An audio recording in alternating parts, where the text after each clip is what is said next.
Praise Lord. Morning ഡ്രോപ്സിലേക്ക് ഏവർക്കും സ്വാഗതം.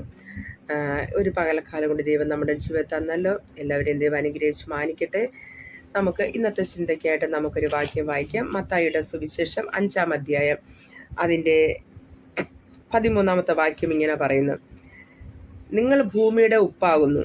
ഉപ്പ് കാരമില്ലാതെ പോയാൽ അതിന് എന്തുകൊണ്ട് രസം വരുത്താം?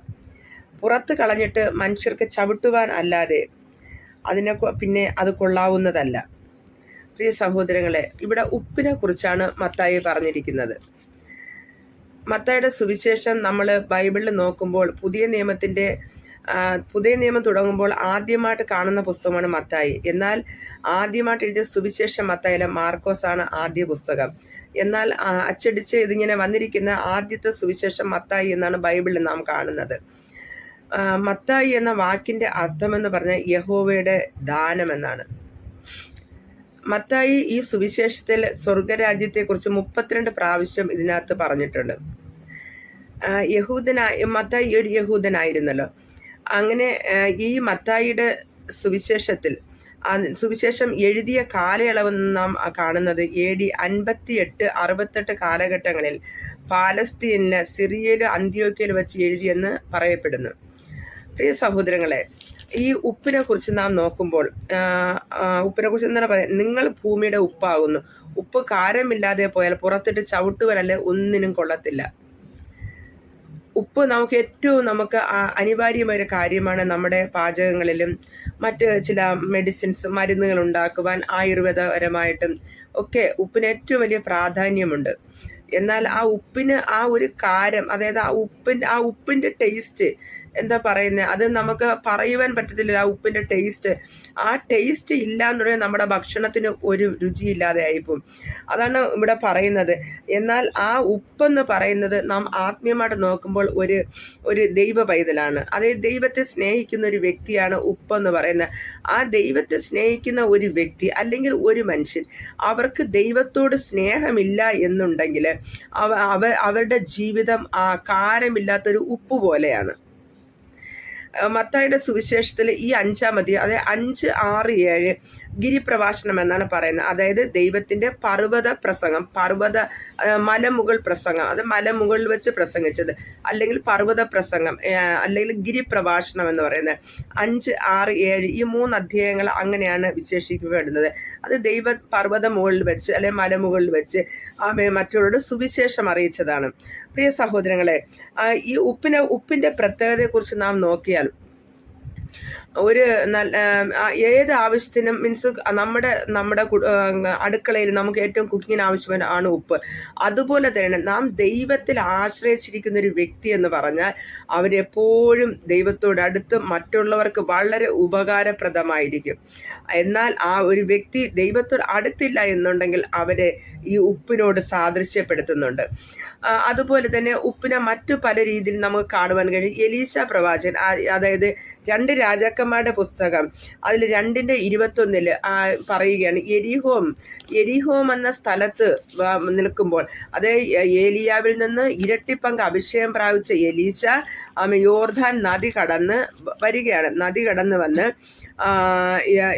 എരിഹോമിലെത്തി. എരിഹോം പട്ടണക്കാർ പറയുകയാണ്, ഈ പട്ടണത്തിലെ ഇവിടെയുള്ള വെള്ളം ഗർഭനാശമാണ്, അത് ഉപയോഗമില്ലാത്തതാണ്. ആകയാൽ അതുകൊണ്ട് ഈ ഗർഭനാശമായ വെള്ളത്തെ ഒന്ന് ശുദ്ധീകരിക്കണമെന്ന് പറഞ്ഞപ്പോൾ എലീശ പറഞ്ഞതാണ്, നിങ്ങൾ കുറച്ച് ഉപ്പ് കൊണ്ടുവരാൻ പറഞ്ഞു. അങ്ങനെ ഉപ്പ് കൊണ്ടുവന്നപ്പോൾ പ്രാർത്ഥിച്ച് ആ വെള്ളത്തിലിടുവാനിടയെ പിന്നീട് ഒരിക്കലും തന്നെ ആ വെള്ളത്തിൽ നിന്ന് ഒരു കുഴപ്പവും ഉണ്ടായിട്ടില്ല. നല്ല വെള്ളം പഥ്യമായി തീർന്നു. ആ വെള്ളം കുടിക്കുവാനും എല്ലാ കാര്യങ്ങൾക്കും ആ വെള്ളം ഒഴുകി പോകുന്ന സ്ഥലങ്ങളിൽ അത് ഏറ്റവും അനുഗ്രഹമായി തീർന്നെന്ന് കാണുവാൻ കഴിയും. പ്രിയ സഹോദരങ്ങളെ, ഉപ്പിന് വളരെ പ്രാധാന്യമുണ്ട്. അതായത് ഒരു ദൈവികമായിട്ട് ഒരു പ്രാർത്ഥനാ ജീവിതമുള്ളൊരു വ്യക്തി, ഹല്ലേലൂയ, അവരെ ഒരു ഉപ്പിനോട്, ആ ദൈവ മക്കളെ ഒരു ഉപ്പിനോട് സാദൃശ്യപ്പെടുത്തിയാണ് മത്തായി ഇവിടെ എഴുതിയിരിക്കുന്നത്. അതുകൊണ്ട് നാം എങ്ങനെ ആയിരിക്കണം?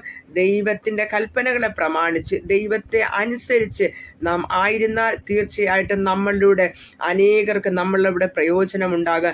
ഒരു വ്യക്തിക്ക് വേണ്ടി പ്രാർത്ഥിക്കുവാനാണോ, ഒരു പ്രായമായവരെ സഹായിക്കുവാനാണോ, അല്ലെങ്കിൽ ഒന്നുമില്ലാത്തവർക്ക് അവർക്ക് എന്താണ് അവരുടെ ആവശ്യം അതിന്മേൽ അവരെ സഹായിക്കുവാനാണോ, എങ്ങനെയായാലും നമുക്ക് പ്രയോജനപ്പെടുവാൻ കഴിയും. അതാണ് പറയുന്നത്, നാം എപ്പോഴും നാം കാരമുള്ളവരായി, അതായത് നാം പ്രയോജനമുള്ളവരായിരിക്കണം.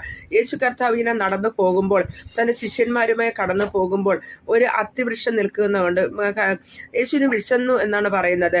അപ്പോൾ ഒരു അത്തിവൃക്ഷം നിൽക്കുന്നു, നോക്കുമ്പോൾ നന്നായിട്ട് നിറയെ അത് ഇലയുള്ളതായി കാണുന്നുണ്ട്. എന്നാൽ അങ്ങനെ അതിലപ്പോൾ ഫലം കാണുമെന്ന് വിചാരിച്ച് യേശു കർത്താവ് അടുക്കൽ ചെന്നു. എന്നാൽ നോക്കുമ്പോൾ നിറയെ അതിന് ഇല മാത്രമേ ഉള്ളൂ, അതിൻ്റെ ഉള്ളിൽ ഒരു ഫലം പോലും ഇല്ലായിരുന്നു, ഒരു കായ് ഇല്ലായിരുന്നു, ഒരു അത്തിക്കായ് ഇല്ലായിരുന്നു. അപ്പോൾ ദൈവം അതിനെ ശപിക്കുവാനിടയായി, അത് വേരോടെ ഉണങ്ങിപ്പോയി. പ്രിയ സഹോദരങ്ങളെ, നാം ഇങ്ങനെ നമ്മെ കാണുന്ന പോലെ നമ്മുടെ ഉള്ളിൽ നിന്ന് ആ ദൈവത്തിൻ്റെ സ്നേഹം നമ്മളിൽ നിന്ന് പുറപ്പെടണം. ആമേൻ. ഞാൻ വരും ദിവസങ്ങളെടുക്കാൻ ജീവജല നദിയെക്കുറിച്ച് പറയുവാനുണ്ട്. അതേ നാം തിരുവെഴുത്ത് പറയുന്നുണ്ട്. അങ്ങനെ കർത്താവിൽ വിശ്വസിനുള്ളിൽ തിരുവെഴുത്ത് പറയുന്നു ജീവജല നദികൾ ഒഴുകുമെന്ന്. എന്താണ് അത്? അഭിഷേകത്തിൻ്റെ നദിയാണ്. ആമേൻ. അത് ചെല്ലുന്നിടത്തെല്ലാം ഹല്ലേലൂയ, അത് ആരിലൂടെയാണ് അത് പുറപ്പെടുന്നത്? അത് മറ്റുള്ളവർക്ക് അനുഗ്രഹമായ ആ വ്യക്തി കാണുവാനിടയാവും. പ്രിയ മക്കളെ, ഈ നല്ലൊരു പ്രഭാത സമയത്ത് നമുക്കൊരു നിമിഷം കണ്ണടയ്ക്കുക. നമ്മുടെ ജീവിതത്തിൽ നമുക്കങ്ങനെ ഏൽപ്പിച്ചു കൊടുക്കുക. അപ്പം നല്ലൊരു ഉപ്പായിട്ട് തന്നെ ഉപയോഗിക്കണമേ, അനേകരെ രസിപ്പിക്കുവാൻ. ഹല്ലേലൂയ. അനേകരുടെ ജീവിതത്തെ ഹല്ലേലൂയ കഷ്ടപ്പെട്ട് കിടക്കുന്നവരുടെ ജീവിതത്തിൽ നല്ലൊരു ഉപ്പായിട്ട് എന്നെ തീർക്കണമേ, അവർക്കൊരു ആശ്വാസമായി എന്നെ തീർക്കണമേ. ഏത് കാര്യത്തിനാണോ കർത്താവെ അങ്ങനെ ഉപയോഗിക്കേണ്ടത് ആ രീതിയിൽ എന്നെ ഉപയോഗിക്കണമേ എന്ന് പ്രാർത്ഥിക്കുക. പ്രിയ സഹോദരങ്ങളെ, നിങ്ങൾ ഏതവസ്ഥയിലായിരുന്നാലും തന്നെ നമ്മുടെ ജീവിതത്തിൽ നാം ദൈവത്തിനെ സമർപ്പിച്ചാൽ നമ്മുടെ ജീവിതം മറ്റുള്ളവർക്ക് ഏറ്റവും അനുഗ്രഹമായി തീരുവാനിടയാകും. അത് നമ്മുടെ ജീവിതത്തിലും ഏറ്റവും അനുഗ്രഹമാണ്. ഒരു നിമിഷം കണ്ണടയ്ക്കാൻ പ്രാർത്ഥിക്കാം. പരിശുദ്ധനായ നല്ല ദൈവമേ, സ്വർഗീയ പിതാവേ, ഈ വചനം കേട്ട് ഓരോ മക്കളെയും കർത്താവിൻ്റെ കരങ്ങൾ സമർപ്പിക്കുകയാണ്. അവരുടെ ജീവിതങ്ങൾ ഉപ്പിൻ്റെ കാരം നഷ്ടപ്പെട്ട അവസ്ഥയാണോ ആമേൻ, ആ അവസ്ഥയിൽ നിന്ന് അവരെ പുറത്തെടുക്കണമേ എന്ന് പ്രാർത്ഥിക്കുന്നു.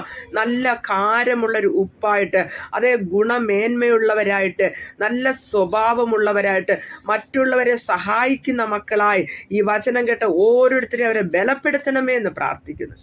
രോഗികളായിരിക്കുന്നവരെ പരിശുദ്ധാത്മ സൗഖ്യമാക്കണമേ. തിരുകരങ്ങളിൽ സമർപ്പിക്കുന്നു യേശുവിൻ നാമത്തിൽ തന്നെ.